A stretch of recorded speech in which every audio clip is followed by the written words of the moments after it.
রূপকথার গল্পের মতোই মায়া, মমতা আর অগাধ ভালোবাসা, স্নিগ্ধতায় ভরা আমাদের এই সোনার বাংলাদেশ।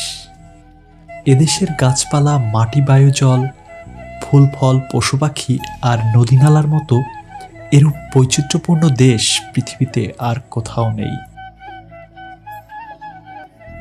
সৌন্দর্যের অপূর্ব লীলানিকেতন এদেশে চিরকাল মানুষকে আকৃষ্ট করেছে, ভাবুক করেছে, করেছে মোহিত।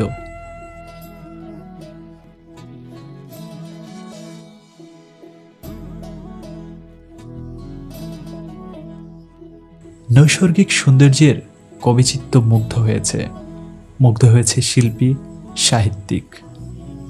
আর তাই তো কবি কণ্ঠে শুনতে পাই, এমন দেশটি কোথাও খুঁজে পাবে না কো তুমি, সকল দেশের রানী সেজে আমার জন্মভূমি।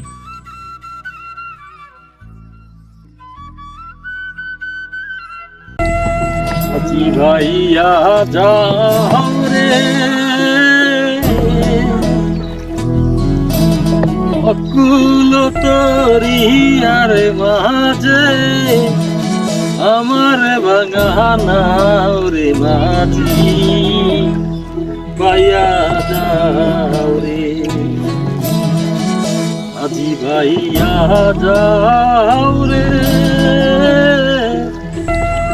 অকুল তরিয়ার মাঝে, আমার বাগানা।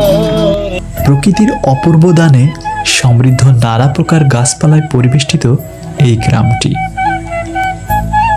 গ্রাম বাংলার বিচিত্র সৌন্দর্য, লাবণ্য, সজীবতা ও সরলতায় চোখ জুড়িয়ে যায়।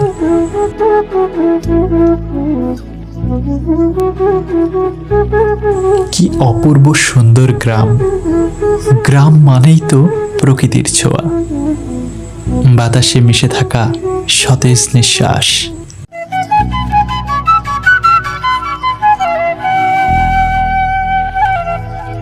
বেলা বাড়ার সাথে সাথে এখানকার মানুষগুলোর কর্মব্যস্ততাও বাড়তে থাকে।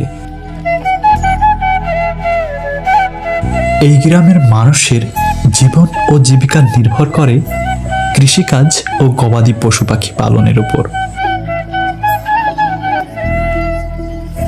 এখানে বিশাল চারণভূমি থাকায় হাঁস, মুরগি, গরু, ছাগল পালন করে প্রায় প্রতি বাড়িতেই, আর সারা বছরই চলে কৃষিকাজ।